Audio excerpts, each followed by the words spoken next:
Assalamualaikum warahmatullahi wabarakatuh. Saya Najwa Adinda Fibrianti dari Prodi Tadris Bahasa Inggris akan menceritakan ulang materi terkait mata kuliah Akhlak Tasawuf yang berjudul tentang pengertian sejarah dan aliran Thariqat. Langsung saja, definisi dari Thariqat. Thariqat itu berasal dari bahasa Arab, yaitu thariqah, yang berarti jalan atau metode, atau dalam kata lain adalah kaifiyah. Thariqat adalah perjalanan spiritual untuk mendekatkan diri kepada Tuhan melalui penyucian diri dan pengamalan spiritual. Proses mengikuti thariqat ialah yang pertama, dimulai dengan cara baiat. Baiat itu adalah pernyataan kesetiaan kepada mursyid atau guru spiritual. Jadi, thariqat sendiri itu harus dilakukan dengan adanya guru. Setelah itu, setelah baiat, murid akan mempelajari ilmu tasawuf dan menjalani pengalaman spiritual di bawah bimbingan mursyid. Kemudian, murid yang telah menyelesaikan tahap tertentu akan diberikan ijazah atau otorisasi untuk mengamalkan ritual atau zikir-zikir tertentu. Adapun macam-macamnya thariqat itu sendiri, terdapat banyak thariqat yang berbeda seperti Qadiriyah, Naqsabandiyah, Syadziliyah, dan Kubrawiyah.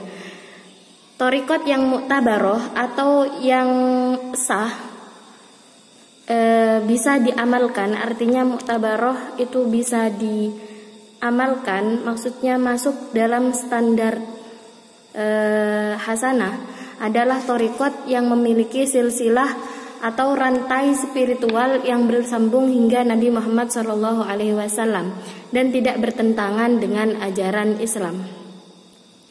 Jadi kriteria thariqat dapat dikatakan mu'tabaroh atau makbulah, insyaallah, adalah yang pertama, substansi atau ajarannya tidak bertentangan dengan Al-Quran dan Sunnah. Jadi sudah jelas sekali bahwa ajaran apapun apabila bertentangan dengan Al-Quran dan As-Sunnah sudah pasti itu adalah mardud atau tertolak. Yang kedua, tidak meninggalkan syariat. Jadi tidak memerintahkan untuk meninggalkan syariat. Yang selanjutnya ialah silsilahnya sampai dan bersambung kepada Rasulullah SAW. Artinya thariqat tersebut sudah diajarkan oleh Nabi SAW melalui sunnah-sunnahnya. Yang ketiga, ada mursyid yang membimbing para murid. Yang keempat, adanya murid yang mengamalkan ajaran gurunya. Yang kelima, kebenaran ajarannya bersifat universal. Nama thariqat yang biasanya diambil dari tokoh seorang sufi pendirinya seperti thariqat Qadiriyah yang dinisbatkan kepada Syekh Abdul Qadir Al-Jilani. Keberadaan thariqat sebagai komunitas persaudaraan sufi mempermudah pencarian spiritual secara kolektif. Dalam tradisi Timur Tengah atau thariqat merujuk pada orde spiritual yang dikenal sebagai fa'ifah. Jadi saya mengutip materi ini, saya ambil dari jurnal Intelek Insan Cendekia. Jadi di dalam jurnal ini bahwa dijelaskan kalau di kawasan Melayu Nusantara istilah thariqah juga mencakup makna jalan spiritual. Thariqat membentuk ordo spiritual dalam amalan yang terstruktur sesuai doktrin masing-masing pendiri. Selanjutnya, sejarah perkembangan thariqat. Sejarah perkembangan thariqat itu telah ada sejak zamannya Nabi Muhammad SAW yang melakukan tahannus dan khalwat di Gua Hira. Thariqat juga berkembang pada abad ke-12 Masehi dengan munculnya thariqat Qadiriyah yang tadi sudah disebutkan bahwa thariqat Qadiriyah ini itu didirikan oleh Syekh Abdul Qadir Al-Jilani. Thariqat lainnya seperti Naqsabandiyah, Syadziliyah, dan Kubrawiyah juga berkembang pada abad-abad berikutnya. Thariqat juga mulai dikenal secara luas dalam dunia Islam pada abad ke-12 dan hingga ke-13 Masehi. Atau sekitar pada abad ke-6 hingga ke-7 Hijriah. Dengan munculnya thariqat Qadariyah yang didirikan oleh Syekh Abdul Qadir Al-Jilani itu, beliau adalah seorang ulama fikih dari madhab Hambali yang memiliki pengalaman mistik yang mendalam. Setelah wafatnya beliau, ajaran-ajarannya itu mulai dikembangkan oleh keturunannya dan tersebar luas hingga ke wilayah Asia Barat dan daerah Mesir.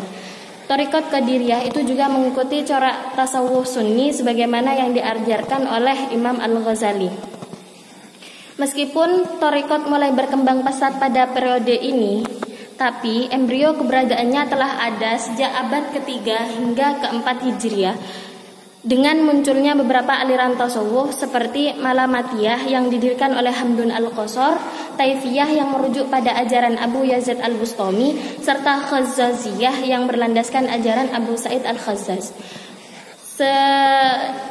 Meskipun demikian, thariqat-thariqat tersebut masih dalam bentuk yang sederhana. Perkembangannya sufismenya itu mulai ada pada abad ke-3 hingga ke-4 Hijriah, merupakan respon terhadap kehidupan mewah para penguasa serta kecenderungan materialismenya dalam masyarakat muslim. Sehingga waktu itu ketegangan politik pada masa itu juga turut memberikan kontribusi bagi pertumbuhan sufisme. Sehingga beberapa wilayah melepaskan diri dari Bani Abbas melalui pemberontakan seperti Umayyah di Andalusia dan Bani Idrisiyah di Maroko, atau dengan menolak membayar upeti. Ketidakstabilan Abbasiyah terjadi karena lemahnya kendali khalifah, sementara kekuasaan de facto dipegang oleh Arab, Persia, dan Turki. Yang maraknya sufisme pada abad ke-12 dan ke-13 Masehi tersebut berkaitan dengan disintegrasi politik Islam, terutama setelah runtuhnya Baghdad pada tahun 1258 Masehi. Fenomena ini mirip dengan pendirian pesantren di Nusantara sebagai respon terhadap kolonialisme. Menurut Harun Nasution, perkembangan tahap Khonaqoh atau abad ke-10 Masehi, di mana murid hidup bersama syekh dalam latihan spiritual. Yang kedua, tahap thariqat abad ke-13 Masehi dengan ajaran dan metode tasawuf yang lebih mapan serta pusat-pusat pengajarannya itu lebih mapan. Yang ketiga, tahap Taifah atau abad ke-15 Masehi, ketika thariqat berkembang menjadi organisasi dengan cabang-cabang di berbagai wilayah. Sehingga pada tahap ini transmisi ajaran sufi semakin sistematis. Masuknya thariqat di Nusantara itu adalah diyakini sejalan dengan masuknya Islam di Nusantara. Para sejarawan barat meyakini bahwa Islam yang bercorak sufistik menjadi faktor utama yang menarik perhatian penduduk Nusantara yang sebelumnya menganut agama Hindu dan Buddha, sebagaimana sejarah-sejarah yang banyak kita kenal. Ajaran Islam yang kaya akan nilai metafisik dan spiritual dianggap memiliki kekuatan yang mempunyai daya tarik tersendiri.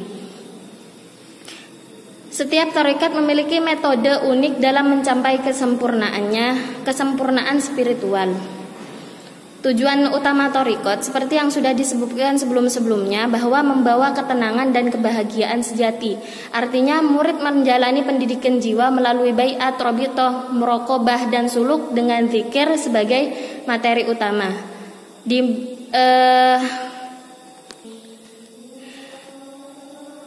Jadi kesimpulannya, secara keseluruhan thariqat di dalam dunia tasawuf merupakan sistem spiritual yang mengarah pada pencapaian kedekatan kepada Tuhan melalui metode-metode yang telah diwariskan oleh guru sufi. Dari segi sejarah, thariqat juga berkembang pesat pada abad ke-12 hingga ke-13 Masehi, dimulai dengan pendirian thariqat Qadiriyah oleh Syekh Abdul Qadir Al-Jilani. Perkembangan thariqat ini juga tidak hanya terkait dengan aspek keagamaan, tetapi juga dipengaruhi oleh dinamika sosial politik pada waktu itu, seperti ketegangan politik dan disintegrasi kekuasaan di dunia Islam. Serta sejarah penyebaran thariqat di Nusantara erat dengan peran Wali Songo terhadap islamisasi damai. Hingga kini thariqat tetap relevan dalam tasawuf melalui wirid, doa, dan pengendalian nafsu serta hal-hal yang lainnya. Sudah, itu saja yang dapat saya sampaikan, kurang lebihnya mohon maaf. Wassalamualaikum warahmatullahi wabarakatuh.